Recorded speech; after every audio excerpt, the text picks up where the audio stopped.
छात्र आंदोलन पर सुप्रीम कोर्ट की बड़ी टिप्पणी। 250 पुलिस कर्मियों पर हमले की जांच जरूरी, ये बड़ी जानकारी आपको इस समय की दे रहे हैं। सुप्रीम कोर्ट की बड़ी टिप्पणी। दिल्ली के जंतर मंतर पर जो छात्रों को आंदोलन जो चल रहा था उसमें 250 पुलिस कर्मियों पर अब हमले की जांच की जानी है, ये जरूरी बता दी गई है सुप्रीम कोर्ट की तरफ से। पता लगाया जाए कि हमला किसने किया है। सुप्रीम कोर्ट का कहना है कि हमला करने वाले छात्र थे या फिर असामाजिक तत्व, ये जानना जरूरी है, इसलिए जांच बहुत जरूरी हो जाती है। हर पहलू की निष्पक्ष जांच हो, जांच के लिए एसआईटी बना सकते हैं। जिम्मेदार लोगों की पहचान होना बहुत जरूरी है। सुप्रीम कोर्ट ने छात्र विरोध प्रदर्शन के दौरान गिरफ्तार या हिरासत में लिए गए उन छात्रों को रिहा करने का निर्देश दिया है जिनका कोई आपराधिक रिकॉर्ड नहीं है।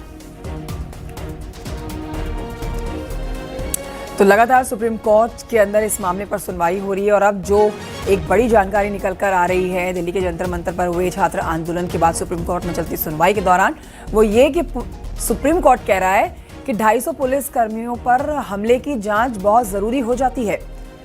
जो पुलिस वालों के ऊपर पत्थरबाजी हुई, उनके ऊपर भी हमले किए गए, वो भी घायल हुए, अब उसकी जांच होनी चाहिए। सुप्रीम कोर्ट में आज क्या सुनवाई हुई है, किस तरह की बड़ी टिप्पणियां सुप्रीम कोर्ट ने की है, ये बताएंगे Ashraf Kazmi. Ashraf, over to you.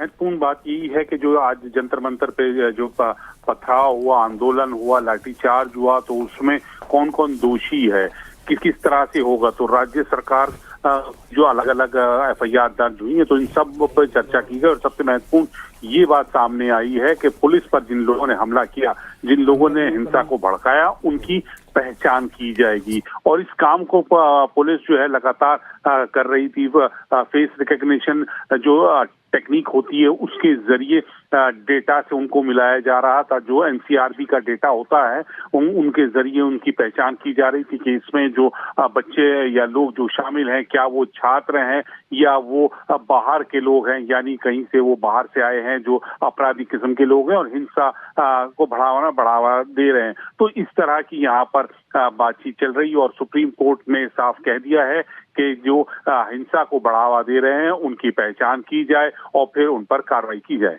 जी, बहुत शुक्रिया आपका अशरफ काज़मी जानकारी के लिए।